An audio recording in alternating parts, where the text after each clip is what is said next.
नमस्कार, जय हिंद, जय भारत। आज हम देखेंगे साधारण ब्याज के बहुत ही मज़ेदार प्रश्न जो हमारे हर एक एग्जाम में, हर एक शिफ्ट में बहुत ही अधिक मात्रा में पूछे जाते हैं। इस टाइप के प्रश्नों की आने की संभावना सबसे ज़्यादा होती है। तो चलिए देरी ना करते हुए शुरू किया जाए। इन प्रश्नों को हम कैसे लगाते हैं। दिया क्या है, 7,930 रुपये की राशि 3 भागों में विभाजित की जाती है और ए, बी एवं सी को क्रमशः 2, 3 एवं 4 वर्षों के लिए 5% के साधारण ब्याज पर ऋण के रूप में दी जाती है। यदि समय पूरा होने पर तीनों को मिश्रधन बराबर मिले तो ए ने कितने रुपए का ऋण लिया था, यही हमसे ये पूछ रहा है। यह मेरा CGL मेन 2015 में हमें आ चुका है। चलिए इस टाइप के प्रश्न जब मेरे मिल जाए तो हमें करना क्या होता है, चलिए शुरू करते हैं। चूंकि हमारा ए है, ये मेरा बी है, ये मेरा सी है, ठीक है। जब भी मेरा मिश्रधन बराबर मिले तो मिश्रधन हम क्या जानते हैं भाई मेरे, 100% में हम क्या करते हैं, RT को हम जोड़ देते हैं ना, यही मेरा मिश्रधन हो जाता है, ठीक है। तो इसी तरह इसमें भी हम क्या करेंगे, 100% में हमें RT को हम जोड़ देंगे। इसमें भी क्या करेंगे, 100% में हम RT को हम जोड़ देंगे, ठीक है। चलिए इसमें हम जोड़ देते हैं, ये हो जाएगा 100%। ए के लिए दर कितना है, 5%, वर्ष मेरा 2 है तो 5 दूना 10, यानी ये हो जाएगा 10 है। इसी तरह ये क्या करेंगे, 100% में हम क्या करेंगे, हम बी वाले का RT जोड़ देंगे। बी का दर कितना है, 5 और समय कितना है, 3, 5 यानी 15%, ये हो जाएगा। इसी तरह सी वाले में क्या करेंगे भाई मेरे, इसमें भी हम क्या करेंगे, RT को जोड़ लेंगे। R बराबर मेरा 5 ही रहेगा, वर्ष मेरा 4, 4 पंजे 20 यानी 20 हो जाएगा। यहाँ से ये आ जाएगा, कितना आ जाएगा, 110% आ जाएगा। ये कितना आ जाएगा, 115% आ जाएगा। ये कितना आ जाएगा, 120% आ जाएगा। चलिए इतना कर लेना है, ठीक है। इसके बाद मिश्रधन बराबर है ना, तो हम क्या करेंगे भाई A अनुपात लिखेंगे, यहाँ से B अनुपात लिखेंगे, यहाँ पर C अनुपात लिखेंगे।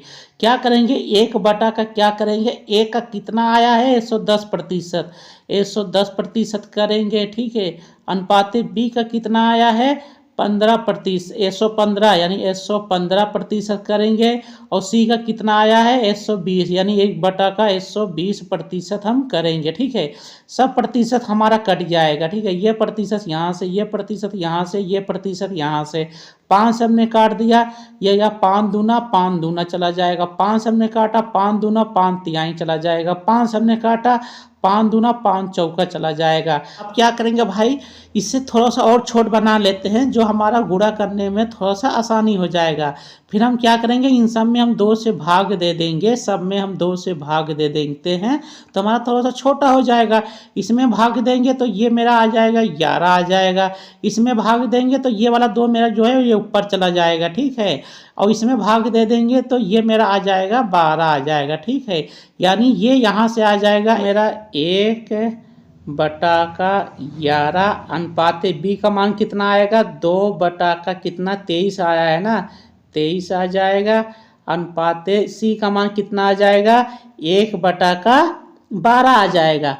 चलिए अब क्या करें, चाहे हम इसका LCM ले लें और चाहे हम यहाँ पर 11 है तो 11 का गुणा 1 में नहीं करेंगे, 23 गुणे 12 करके यहाँ पर हम लिख देंगे। चलिए 23 गुणे 12 करेंगे तो 12 तिहाई 36 होता है, 36 का 6 80 लगा 3, 12 दूना 24, 3 कितना हो जाएगा, 27 हो जाएगा। ये हो जाएगा 276 अनुपात है। चलिए अब यहाँ पर 23 है तो 23 का गुणा 2 में तो होगा नहीं, 11 गुणे 12 करेंगे, यानी जब 11 का गुणा हम 2 में करेंगे तो ये हो जाएगा मेरा 22 हो जाएगा। चलिए 12 का गुणा हम 22 में करेंगे तो कितना आ जाएगा, 12 दूना ये हो जाएगा मेरा 24 आ जाएगा। 12 दूना 24, 2 26 आ जाएगा। ठीक, 264 आ जाएगा। ठीक है, इसी तरह हम 23 गुणा में 11 कर देंगे और उसका 1 में हम गुणा कर देंगे तो 11 तिहाई 33 होता है, 3 हो जाएगा।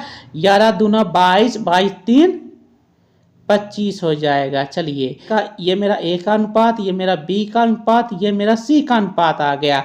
चलिए तीनों को हमने जोड़ लिया है, यानी 793 इसका योग आ गया। ठीक है, यानी इसका जो मूलधन आया है उसका अनुपात में योग कितना आ गया भाई मेरे, 793 अनुपात है। और ए का, जिसमें से ए का अनुपात कितना है, 276 है, बी का अनुपात कितना है, 264 है, और सी का अनुपात कितना है, 53 है। यहाँ से हो जाएगा, तो यहाँ से हम क्या कर लेंगे भाई मेरे, 793 अनुपात बराबर कितना है दिया हुआ है मेरा, 7,930 रुपये दिया है। ठीक है, यहाँ से हम एक अनुपात का मान निकाल लेंगे। एक अनुपात बराबर कितना हो जाएगा, 10 रुपये हो जाएगा। ठीक है, 10 रुपये। इसी 10 का गुणा हम इसमें कर देंगे तो ये मेरा एक का मान आ जाएगा। एक का मान कितना आ जाएगा, इसमें आ जाएगा 2,760 रुपये ए का मान आ जाएगा। बी का कितना आ जाएगा, 10 का गुणा हम कर देंगे तो हो जाएगा 2,640 रुपये आ जाएगा। इसी तरह सी का मान कितना आ जाएगा, 2,530 रुपये आ जाएगा। तो पूछ क्या रहा है हमसे, ए का मान बताइए, ए ने कितने रुपए ऋण लिए थे। तो ए ने कितने रुपए लिए थे, 2,760 रुपये लिए थे। तो ए का यही है ना भाई, ए का अनुपात यही है। तो ए ने कितने लिए थे, 2,760 रुपये। तो ऑप्शन मेरा कौन सा सही हो जाएगा, ऑप्शन मेरा ये डी वाला सही हो जाएगा। तो आशा करता हूँ ये वीडियो आप सबको जरूर समझ में आया होगा। देख लेते हैं दूसरा प्रश्न। एक धनराशि जब 7.2 वर्षों के लिए निवेश किया गया तो 5,768 रुपये परिपक्व राशि मिली। ठीक है, यदि साधारण ब्याज की दर 2% अधिक होती तो परिपक्व राशि कितना होता, 6,272 रुपये होती। तो निवेश की गई मूल राशि हमसे ये पूछ रहा है। ये मेरा आरआरबी एनटीपीसी सीबीटी 1 में आ चुका है 2021 में। चलिए इस टाइप के प्रश्नों को हम कैसे लगाते हैं देख लेते हैं। ठीक है, जब भी मेरा इस टाइप के प्रश्न आ जाए कि 2% की वृद्धि हो जाए या 2% की कमी हो जाए तो मूलधन बताइए, तो हम कैसे लगाएंगे, यहाँ लिख देते आएगा बढ़ा हुआ ब्याज बराबर हो जाएगा, बड़ा ब्याज बराबर हो जाएगा मिश्र धनों का अंतर। यही आपको करना है और कुछ नहीं करना। ठीक है, यही आपको करना है। बढ़ा हुआ ब्याज कितना आ जाएगा, ब्याज बराबर क्या होता है मेरा, P इंटू R इंटू मेरा T होता है, बटा का मेरा 100 होता है। ठीक है, इतना आप सब जानते हैं। तो मान लेते हैं मूलधन मेरा P है और R मेरा कितना दिया है, 2% की वृद्धि हो रही है ना, हम 2 रखेंगे। गुणा का समय मेरा कितना दिया है, 7.2 वर्ष। 7.2 वर्ष करेंगे, बटा का हम 100 कर देंगे। ये बराबर हो जाएगा मिश्र धनों का अंतर। इन दोनों का अंतर हम निकालेंगे। इन दोनों का अगर हम अंतर निकालते हैं तो मेरा कितना आ जाएगा, 504 आ जाएगा। ठीक है, चलिए इस दशमलव को हटाने के लिए यहाँ पर 0 बढ़ा देंगे तो ये वाला दशमलव मेरा हट जाएगा। 12 से काट देते हैं, 12 छन 72 होता है, 12 चौक 48 होता है, 12 दूना 24 होता है। 6 से काट देते हैं, 6 सत्ते होता है, 6 सत्ते 42 होता है। 2 से हमने काट दिया इसको, 2 पंजे 10 होता है। यहाँ से P बराबर मेरा कितना आ जाएगा, 5 का गुणा हम 7 में करेंगे तो 5 सत्ते 35, यानी 3500 रुपये। यानी उसका मूलधन कितना आ गया, 3500 रुपये। तो ऑप्शन मेरा कौन सा सही हो जाएगा, ऑप्शन मेरा ये पहला वाला सही हो जाएगा। चलिए दूसरा प्रश्न देख लेते हैं। ठीक है, दिया क्या है, मिस्टर दत्ता ने अपने 3 लाख रुपए के सेवानिवृत्ति लाभ को अंशतः डाकघर में और अंशतः बैंक में क्रमशः 10% और 6% के ब्याज पर जमा करना चाहते थे। यदि उनकी मासिक ब्याज आय 2,000 रुपये हो तो डाकघर और बैंक में उनकी जमा राशि में कितने का अंतर था, यही हमसे ये पूछ रहा है। इसका कहने का मतलब यह है कि मिस्टर दत्ता ने 3 लाख रुपए में से कुछ को डाकघर में जमा किए, कुछ को उन्होंने बैंक में जमा किए। डाकघर में 10% पर जमा किया था, बैंक में 6% पर जमा किया था। उनको हर महीने ब्याज कितना मिलता है, 2,000 रुपये। तो 12 महीने में कितना मिलता, 24,000 रुपये। ब्याज बराबर मेरा क्या होता है, P/R/T बटा का मेरा 100 होता है। ठीक है, चलिए ब्याज मुझे कितना मिल रहा है 12 महीना में, यानी 12 महीने में प्रति महीना मुझे 2,000 रुपये मिल रहे हैं, यानी 12। और मेरा मूलधन कितना है, 3 लाख रुपए है। हमने 3 लाख रुपए रखा, 3 लाख में 5 जीरो हो जाएंगे। ठीक है, गुणा का हमें R निकाल लेते हैं, गुणा का मेरा T हो जाएगा, बटा का मेरा 100 हो जाएगा। ठीक है, हमने काट दिया जीरो से, यहाँ 2 जीरो काटा, 3 जीरो यहाँ है तो 3 जीरो हमने यहाँ काट दिया, 3 से हमने काट दिया, 3 चौक 12 हो जाएगा, 4 दूना 8 है। यहाँ से मेरा R बराबर कितना आ गया, 8%। ठीक है, अब हमें क्या करना है, यहाँ में पहला भाग मतलब बोले तो डाकघर वाला हो गया, और दूसरा भाग बोले तो बैंक वाला ना, बैंक हो गया। ठीक है, पहले भाग का मेरा दर कितना आ गया है, पहले भाग का यानी डाकघर में कितने रुपए के हिसाब से जमा किया है, 10% से जमा किया है। ठीक है, दूसरे भाग में कितने प्रतिशत से जमा किया है, 6% से। ओवरऑल मेरा कितना है, 8 आया है, 8 हमने किया प्रतिशत। ठीक है, ये सब प्रतिशत में हमने निकाल दिया सबको, तो ये मेरा कितना आ जाएगा, 2% आ जाएगा। ये कितना आ जाएगा मेरा, 2% आ जाएगा, यानी 1:1, यानी डाकघर का जो मेरा मूलधन होगा वो 1 के अनुपात में होगा, और जो मेरा बैंक में जमा किया होगा वो भी मेरा मूलधन 1 के अनुपात में होगा। इन दोनों का अंतर निकालेंगे तो मेरा 0 आएगा। ठीक है, यही तो हमसे पूछ रहा था, डाकघर और बैंक में जो जमा की गई राशि थी उनका अंतर कितना आएगा, 0 आएगा। तो ऑप्शन मेरा कौन सा सही हो जाएगा, ऑप्शन मेरा ये डी वाला सही हो जाएगा, 0, यानी ऑप्शन मेरा डी सही हो जाएगा। चलिए दूसरा प्रश्न देख लेते हैं। दिया क्या है, 12 वर्ष के लड़के के लिए न्यास के अधीन 1 लाख रुपए छोड़े जाते हैं। न्यासी राशि को 6% प्रति वर्ष पर निवेश कर देते हैं, और अवश्य लड़के को जेब खर्चे के लिए प्रति वर्ष के अंत में 2,500 रुपये देते हैं। न्यास का खर्च 500 रुपये प्रति वर्ष आता है। अवश्य लड़के को 18 वर्ष की आयु होने पर कितनी राशि सौंपी जाएगी, यही मुझसे ये पूछ रहा है। कहने का मतलब इसका यही है, एक लड़का था 12 वर्ष का, उसके नाम जो है 1 लाख रुपए जमा किया गया, यानी छोड़ा गया 6% की दर पर, और उसने खर्चा कितना दिया जा रहा था, 2,500 रुपये दिया जा रहा था, और न्यास का खर्चा कितना था, 500 रुपये, यानी प्रति वर्ष, यानी 2,500 रुपये, और 500 रुपये उस पर खर्च किया जाता था। तो बोल क्या रहा है, जब 18 वर्ष का लड़का हो जाएगा तो उसे कितनी राशि दी जाएगी। जाहिर सी बात है वो भैया, जब भी उसे राशि देगा तो उसमें से ये 2,500 और 500 रुपये वो काटेगा कि नहीं काटेगा, कितने साल के लिए उसने खर्च किए इस पर।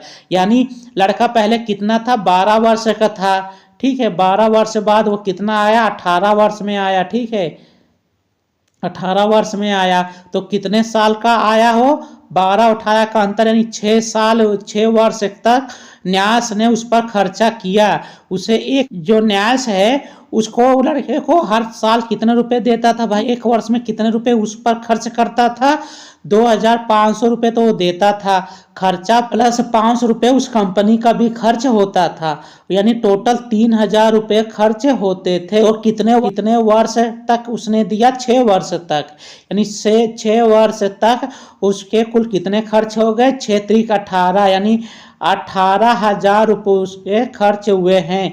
यानी जो लड़के का मूलधन आएगा तो उसमें 18,000 रुपये निकालना पड़ेगा। चलिए, क्योंकि मेरा जो मूलधन होता है हमेशा मेरा 100% होता है। ये 100% बराबर कितना दिया, 1,00,000 रुपये दिया है ना, 1,00,000 रुपये। ठीक है, 1,00,000 रुपये दिया है और बोल क्या रहा है, 6 वर्ष बाद 6% की दर पर निवेश किया गया ना, तो मेरा मिश्र धन कितना आ जाएगा। 100% में हम क्या करेंगे, RT को जोड़ेंगे ना, R इंटू टी को हम जोड़ेंगे, तो जहाँ पर ये हो जाएगा 100% में हम क्या करेंगे, रेट मेरा कितना है 6%, वर्ष मेरा कितना है 6 वर्ष है, तो ये हो जाएगा मेरा 136%।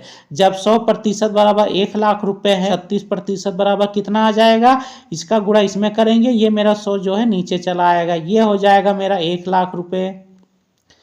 1,00,000 रुपये गुणा का 136% आ जाएगा, बटा का हमारा क्या आ जाएगा 100%। चलिए, प्रतिशत से हमने प्रतिशत काट दिया, जीरो से हमने जीरो काट दिया, ये आ जाएगा मेरा 1,36,000 रुपये आ जाएगा। ठीक है, ये तो उसका मूलधन हो गया भाई मेरे। ये 6 वर्ष तक 6% की दर से उसे मूलधन कितना मिला, 1,36,000 रुपये। लेकिन जो कंपनी है वो क्या करेगी भाई मेरे, 18,000 रुपये उसमें से काट लेगी ना। तो चलिए, इसमें से हम 18,000 रुपये निकाल लेते हैं, तो उसे कितना मिलेगा लास्ट में, हमने निकाल लिया, ये हो गया 8 आ जाएगा, ये हो जाएगा मेरा 1 आ जाएगा 1, यानी 1,18,000 रुपये मिलेगा। 1,18,000 रुपये उसे मिलेगा। ठीक है, तो ऑप्शन मेरा कौन सा सही हो जाएगा, ऑप्शन मेरा ये बी वाला सही हो जाएगा। ठीक है, चलिए दूसरा प्रश्न देख लेते हैं। ठीक है, दिया क्या है, एक ही समय अवधि में कोई धनराशि 5% के ब्याज पर 2,200 रुपये और 8% के ब्याज पर 2,320 रुपये हो जाती है, तो समय अवधि हमसे ये पूछ रहा है। यानी बोल क्या रहा है भैया, 5% पर कितनी हो जा रही है, 2,200 रुपये हो जा रही है, और 8% पर कितनी हो जा रही है, 2,320 रुपये हो जा रही है। हमने अंतर निकाल लिया, यानी 3% पर कितने का अंतर आ गया, 120 रुपये। यानी 3% की दर पर हम देख रहे हैं, तो ब्याज मेरा कितना आया, 120 रुपये आ रहा है। यानी 1% पर होता तो कितना आ जाता, 1% पर होता तो मेरा 4 12, यानी 40 रुपये ब्याज आता। तो इसी तरह हम 5% पर निकाल लेते हैं, यहाँ से 5% पर ब्याज देख लेते हैं, 5% पर कितना आ जाएगा, 5 चौ 20, यानी 200 रुपये आ जाएगा। 200 रुपये मेरा ब्याज आएगा 5% पर। अगर हम इसी ब्याज को ये 5% की दर पर जो आया है 2,200 रुपये, इस 200 रुपये को हम निकाल देंगे, यहाँ से इसको हम निकाल देंगे, इस 2,200 में से 200 रुपये को हम निकाल देंगे, तो ये मेरा जो आएगा ये मेरा मूलधन आ जाएगा। मूलधन आ जाएगा, तो मूलधन मेरा कितना आ जाएगा भैया, मेरे मूलधन मेरा कितना आ जाएगा, क्योंकि 5% का ब्याज मेरा 200 है और 5% का मेरा मिश्र धन कितना है, 2,200 रुपये है। तो हम क्या करेंगे भैया, 2,200 में से हम 200 निकाल देंगे, ये मेरा आ जाएगा 2,000 रुपये। ये आ जाएगा मेरा कितना आ जाएगा, मेरा मूलधन आ जाएगा। हम क्या जानते हैं भाई मेरे, ब्याज बराबर मेरा क्या होता है, P into R into T होता है, बटा का मेरा 100 होता है। चलिए, ब्याज मेरा कितना आया है, 5% पर मेरा ब्याज कितना आया है, 200 रुपये आया है ना। हम क्या करेंगे, इस 200 लिखेंगे, 200 बराबर मूलधन मेरा कितना आया, 2,000 रुपये आया है। ठीक है, गुणा का मेरा दर कितना है, 5% मेरा दर है, तो हमने 5% दर रखा, समय मेरा T होता है, बटा का मैंने 100 कर दिया। ठीक है, चलिए हमने काट दिया, 0 से 0 काट दिया, इस 0 से हमने इस 0 को काट दिया, 2 से हमने काट दिया, ये 10 बार में जाएगा, 5 से मैंने काट दिया, ये 2 बार में जाएगा, यानी T बराबर कितना आ जाए, 2 वर्ष। ठीक है, तो ऑप्शन मेरा कौन सा सही हो जाएगा, ऑप्शन मेरा ये पहला वाला सही हो जाएगा, 2 ईयर्स से, यानी 2 साल से। तो देख लेते हैं दूसरा प्रश्न क्या है, 8,800 रुपये धनराशि 11% प्रति वर्ष की समान ब्याज दर पर निवेश की जाती है। यदि 5 वर्ष बाद प्राप्त कुल राशि का आधा भाग शेयर मार्केट में निवेश कर दिया जाता है। तो बचत राशि हमसे ये पूछ रहा है। चलिए इसे हम कैसे लगाते हैं, क्योंकि मेरा मूलधन क्या होता है, मेरा 100% होता है। ये बराबर कितना दे दिया है, 8,800 रुपये दे दिया है। और जो मेरा मिश्र धन होता है भाई मेरे, मिश्र धन मेरा कितना होता है, 100% में हम क्या करते हैं, RT को हम जोड़ देते हैं। ठीक है, ये हो जाएगा 100% प्लस R मेरा कितना दिया है, 11%, और वर्ष मेरा कितना दिया है, 5 वर्ष, यानी 11 गुणा का 5 यानी 11 पचे 55, यानी 155% ये आ जाएगा। क्योंकि जब मेरा 100% बराबर 8,800 रुपये है, तो मेरा 155% का मान निकाल लेते हैं। इसका गुणा इसमें करेंगे, ये मेरा नीचे चला आएगा, ये हो जाएगा 8,800 रुपये गुणा का मेरा 155% आ जाएगा, बटा का मेरा 100% आ जाएगा। ठीक है, प्रतिशत से हमने प्रतिशत काट दिया, जीरो से हमने जीरो काट दिया, ये मेरा आ जाएगा 88 गुणा का 155 रुपये आ जाएगा। ठीक है, बोल क्या रहा है, 5 वर्ष बाद जो राशि प्राप्त हो रही है, ये मेरी राशि प्राप्त हो रही है ना, 5 वर्ष बाद इतनी प्राप्त हो रही है। कुल राशि का आधा भाग शेयर मार्केट में लगा दिया जाता है, यानी इसका जो है 88 गुणे 155 रुपये का, 88 गुणे 155 रुपये का आधा भाग जो है वो क्या करता है, शेयर मार्केट में लगा देता है। इसका हम आधा करेंगे तो कितना आ जाएगा, 2 चौका होता है, 2 चौका होता है। चलिए 55 ये हो जाएगा 44 से गुणा का आएगा 155। चलिए हम गुणा कर लेते हैं, तो इसका हम गुणा करेंगे 6820 रुपये, यानी 6,820 रुपये आ जाएगा।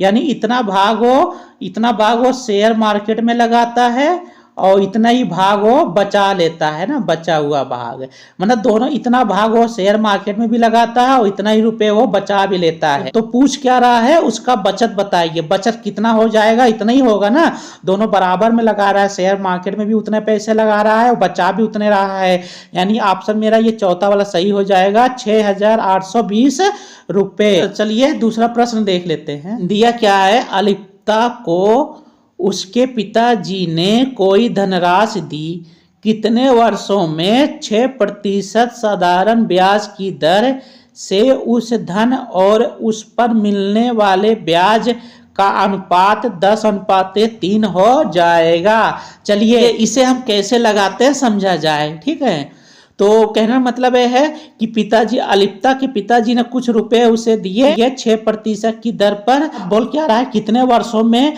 जो उसका मूलधन है और उस पर मिलने वाला जो मेरा ब्याज है वह 10:3 के अनुपात में हो जाएगा। क्योंकि मेरा मूलधन क्या होता है भाई, मेरे मूल धन मेरा हमेशा क्या होता है, 100% होता है। ठीक है, और ब्याज मेरा क्या होता है भाई मेरे, ब्याज क्या होता है, दर इंटू टी होता है। तो दर मेरा कितना दिया हुआ है, 6% दिया है, और समय हमें निकालना है ना, इतना हो जाएगा। ठीक है, चलिए, और बोल क्या रहा है, इन दोनों का अनुपात कितना दिया, 10:3, यानी 100% बटा का कितना आ जाएगा, 6 गुणा का 7 टी, 6 गुणा का टी, ये बराबर आ जाएगा 10/3। ठीक है, चलिए जीरो से हमने जीरो काट दिया, तो 3 से हमने काट दिया, 3 दूना हो जाएगा, 3 2 से हमने काटा, 2 पंजे हो जाएगा, यानी टी बराबर कितना आ जाएगा, 5 वर्ष है। यानी टी बराबर कितना आ गया, 5 वर्ष है। तो ऑप्शन मेरा कौन सा सही हो जाएगा, ऑप्शन मेरा ये सी वाला सही हो जाएगा, 5 वर्ष है। तो आज के लिए इतना ही, मिलते हैं नए वीडियो में। ठीक है।